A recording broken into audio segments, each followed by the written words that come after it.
दशहरा हर सदियों से मनाते आ रहे हैं। रावण का दहन होता है और एक दूसरे के घर जाकर दशहरे की शुभकामनाएं देते हैं। इतना ही नहीं, बड़ों को शमी के पत्ते भी देते हैं और आशीर्वाद लेते हैं। लेकिन दशहरे से जुड़ी कुछ पौराणिक तथ्य है, उनसे कई सारे लोग अनजान हैं, जो दरअसल में पता होना चाहिए, क्योंकि इस त्योहार को सालों से मनाते आ रहे हैं। अगर नहीं जानते हैं तो आज इस वीडियो में जान लीजिए। विजयदशमी का पर्व माता कात्यायनी दुर्गा द्वारा महिषासुर का वध करने के कारण मनाया जाता है, जो कि श्री राम के काल के पूर्व से ही प्रचलन में रहा है।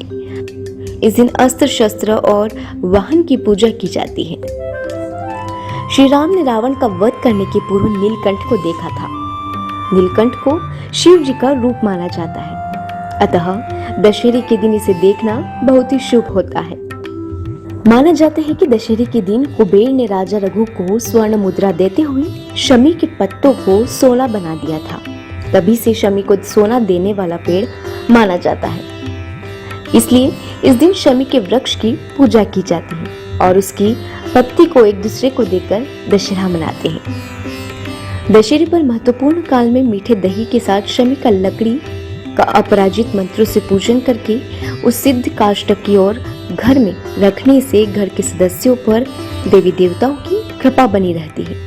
इस दिन से वर्षा ऋतु की समाप्ति के साथ ही चातुर्मास भी समाप्त हो जाता है।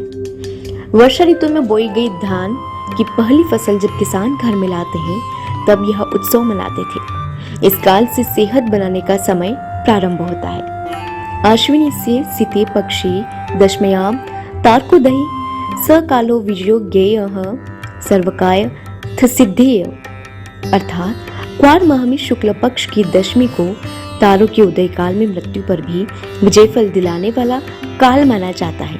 अतः काल साधना, पूजा और मनोकामना सिद्धि का है। इस काल में सभी कार्य सिद्ध हो जाते हैं। पौराणिक काल से ही इस दिन दुर्गा सप्तशती और राम रक्षा स्तोत्र का पाठ करने का प्रचलन रहा है। इस दिन इसका पाठ करने से फल कई गुना होता है।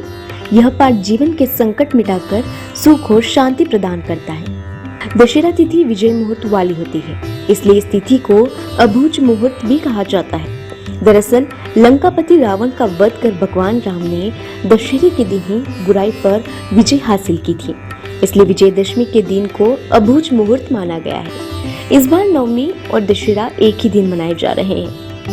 इसके साथ ही इस दिन लोग बच्चों का अक्षर लेखन, गृह प्रवेश, मुंडन, नामकरण, अन्नप्राशन, कर्णछेदन और भूमि पूजन आदि कार्य शुभ भी करवाते हैं, क्योंकि इस दिन अभुज मुहूर्त होता है। दशहरे पर सर्व कार्य सर्व सिद्धि वाला विजय मुहूर्त होता है। दशहरा पर गुप्तदान करने और संकटों से मुक्ति हेतु कई तरह के उपाय करने का भी पौराणिक काल से प्रचलन रहा है।